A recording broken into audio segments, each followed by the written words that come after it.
Hello friends, સ્વાગત છે તમારું મારી ગુજરાતી રસોઈ ટિપ્સ ચેનલમાં। આજે આપણે બનાવીશું બટાકાનો નવો નાસ્તો। આ નાસ્તો તમે ઘરે ખૂબ ઓછા સમયની અંદર બનાવી શકો છો અને નાસ્તો ખૂબ ટેસ્ટી બનતો હોય છે। તો ચલો આપણે બટાકાનો નવો નાસ્તો બનાવવાનું શરૂ કરીએ। તો બટાકાનો નવો નાસ્તો બનાવવા માટે મીડિયમ સાઇઝના 6 બટાકા લીધા છે। તેને બાફીને ઉપરની છાલ કાઢી લીધી છે। તો સૌથી પહેલા તેને સાઈડ પર રાખીશું અને નાસ્તાનો લોટ બાંધી લઈશું। તો સૌથી પહેલા નાસ્તાનો લોટ બાંધવા માટે મેં અહીંયા એક વાસણ લીધું છે। તેની અંદર એક મોટો બાઉલ આપણે અહીંયા મેદાનો લોટ લઈશું।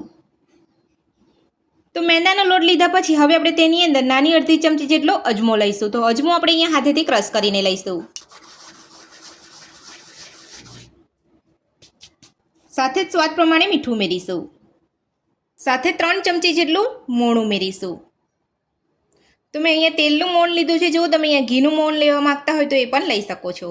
બધું જ મિક્સ કરી લઈશું। થોડું થોડું પાણી ઉમેરતા જઈ અને લોટ બાંધી લઈશું। તો થોડું થોડું પાણી ઉમેરતા જઈ અને આપણે અહીંયા લોટ બાંધી લીધો છે। તો આ રીતનો તમારે અહીંયા લોટ બાંધવાનો છે। વધારે પડતો કડક પણ નહીં અને બહુ ઢીલો નહીં। તો હવે આપણે તેને ઢાંકીને સાઈડ પર રાખીશું અને આપણે નાસ્તામાં ભરવાનો મસાલો બનાવીશું। તો નાસ્તાનો મસાલો બનાવવા માટે સૌથી પહેલાં આપણે અહીંયા ગેસ ઉપર એક પેન રાખ્યું છે। તેની અંદર 2 ચમચી તેલ ઉમેરીશું। તેલને ગરમ થવા દઈશું।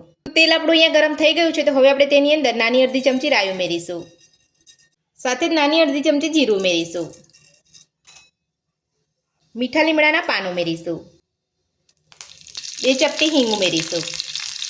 ઝીણા સમારેલા લીલા મરચાં ઉમેરીશું।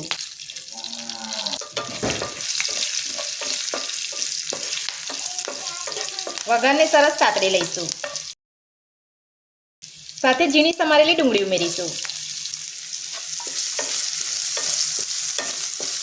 બધા વઘારને સરસ સાતળી લઈશું। તો ગેસની ફૂલ ફ્લેમ પર આપણે ડુંગળીને સાતળી લઈશું।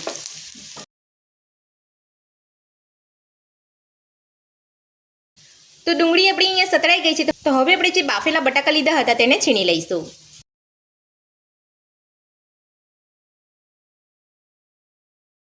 તો આ રીતે અહીંયા ડુંગળી સતળી જાય ત્યારબાદ તમારે અહીંયા બટાકાને છીણી લેવાના છે। તો બધા જ બટાકાને આપણે અહીંયા છીણી લીધા છે। તો હવે આપણે તેની અંદર સ્વાદ પ્રમાણે મીઠું ઉમેરીશું। સાથે નાની અડધી ચમચી જેટલું કાશ્મીરી લાલ મરચું ઉમેરીશું। 1 ચમચી ખાંડ ઉમેરીશું। 2 ચપટી જેટલો ગરમ મસાલો ઉમેરીશું। નાની અડધી ચમચી જેટલો હળદર પાવડર ઉમેરીશું। અડધા લીંબુનો રસ ઉમેરીશું। હવે આપણે બધું સરસ મિક્સ કરી લઈશું।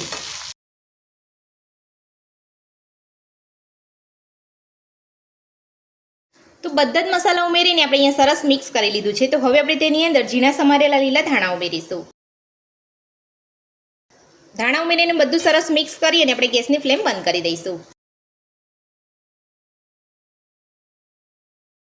તો નાસ્તાનો ટેસ્ટી મસાલો બનીને આપણો તૈયાર છે। તો હવે આપણે ગેસની ફ્લેમ બંધ કરી અને મસાલાને ઠંડો થવા દઈશું। તો નાસ્તાનો મસાલો આપણો ઠંડો થાય છે ત્યાં સુધી આપણે જે લોટ બાંધ્યો હતો તેમાંથી આપણે રોટલી બનાવી લઈશું। તો લોટ આપણો અહીંયા સરસ સેટ થઈ ગયો છે। તો રોટલી બનાવવા માટે આપણે આ રીતનો લુઓ લેવાનો છે। તો હવે આપણે લુવા ઉપર વટામણ લગાવી લઈશું અને રોટલી વણી લઈશું।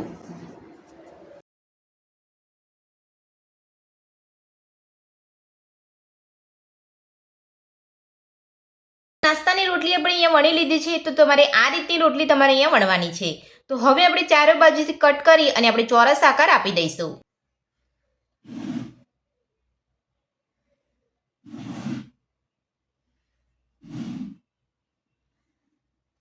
અને સાઈડનો જે વધારાનો ભાગ છે આપણે કાઢી લઈશું। તો આ રીતે તમારે રોટલીને ચોરસ આકારમાં કટ કરવાની છે। તો હવે આપણે નાસ્તાની ડિઝાઇન આપવા માટે રોટલીને બીજી વાર કટ કરીશું। તો આ રીતે તમારે અહીંયા ઉપરનો ભાગ છોડી અને રોટલીને આ રીતે કટ કરવાની છે। તો જ્યારે તમે આ રીતે બીજી વાર રોટલીને કટ કરો તો રોટલીની ઉપર તમારે આટલી જગ્યા છોડવાની છે। જો તમે આ જગ્યા ઓછી છોડશો તો તમારો નાસ્તો અહીંયા બરાબર બને નહીં અને તમારો જે મસાલો છે એ બધો બહાર નીકળી જશે। તો હવે આપણે જે બટાકાનો મસાલો બનાવ્યો હતો તે અહીંયા ઠંડો થઈ ગયો છે। તો હવે આપણે અહીંયા લઈ લઈશું। તો સૌથી પહેલાં આપણે અહીંયા રોલ વાળી લઈશું।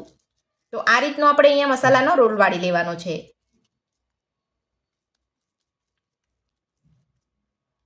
ત્યારબાદ આપણે અહીંયા ઉપર રાખી લઈશું. હળવે હાથે આપણે વાળતા જઈશું. તો આ રીતે આપણે અહીંયા રોલ વાળવાનો છે.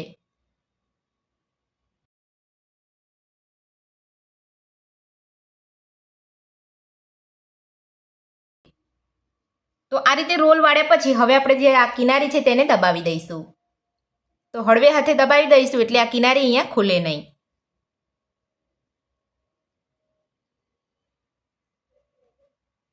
હવે આપણે તેને ગોલ વાળી દઈશું અને બંને કિનારીને ભેગી કરી અને દબાવી લઈશું.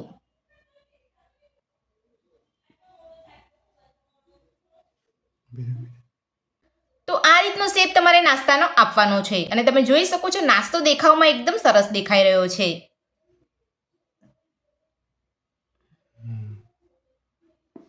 તો આ જ રીતે આપણે બધો નાસ્તો બનાવી લઈશું. તો 4 રોટલી વણી અને નાસ્તાનો મસાલો ભરી અને આપણે અહીંયા નાસ્તો બનાવી લીધો છે. તો હવે આપણે નાસ્તાને ફ્રાય કરી લઈશું. તો નાસ્તાને ફ્રાય કરવા માટે મેં અહીંયા ગેસ ઉપર એક પેનની અંદર તેલ ગરમ કરવા મૂકી દીધું હતું અને તેલ પણ આપણું અહીંયા ગરમ થઈ ગયું છે. તો હવે આપણે નાસ્તાને તેલમાં ફ્રાય કરી લઈશું.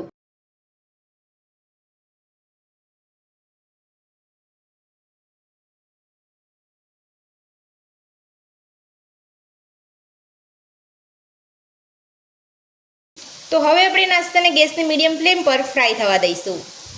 તો બબલ્સ થોડા ઓછા થાય અને નાસ્તાનો કલર બદલાય એટલે આપણે નાસ્તાને પલટાવી લઈશું. તો તમે જોઈ શકો છો અહીંયા બબલ્સ પણ ઓછા થઈ ગયા છે અને નાસ્તાનો એક બાજુ કલર પણ બદલાઈ ગયો છે. તો હવે આપણે હળવે હાથે નાસ્તાને પલટાવી લઈશું.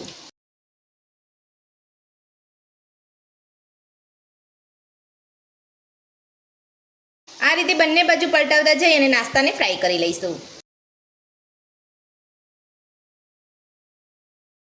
તો તમે જોઈ શકો છો આપણા નાસ્તાનો એકદમ સરસ કલર અહીંયા આવ્યો છે. તો આપણે એ જ રીતે નાસ્તાને ગેસની મીડિયમ ફ્લેમ પર બીજી બાજુ પણ ફ્રાય થવા દઈશું.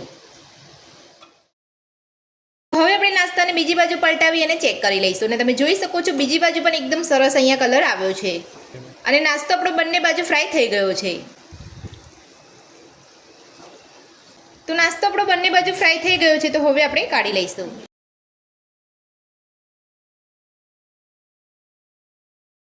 તો ક્રિસ્પી અને ટેસ્ટી બટાકાનો નવો નાસ્તો બનીને તૈયાર છે અને આપણે એક પ્લેટની અંદર સોસ સાથે સર્વ પણ કરી લીધો છે અને તમે જોઈ શકો છો આપણો નાસ્તો એકદમ ઉપરથી ક્રિસ્પી અને અંદરથી સોફ્ટ બન્યો છે. આ નાસ્તો ખાવામાં પણ એકદમ ટેસ્ટી લાગતો હોય છે. તો બટાકાનો નવો નાસ્તો બનાવવાની રીત તમને મારી કેવી લાગી મને કોમેન્ટ બોક્સમાં કોમેન્ટ કરીને જરૂરથી જણાવજો અને મારી આ રીતે ઘરે એકવાર બનાવવાનું જરૂરથી ટ્રાય કરજો. એકદમ ટેસ્ટી નાસ્તો બનીને તમારો તૈયાર થશે. તો આજની રેસીપી પસંદ આવી તો વિડીયોને લાઇક કરજો, ચેનલને સબસ્ક્રાઇબ કરજો, તમારા મિત્રોને જરૂરથી શેર કરજો. Thank you.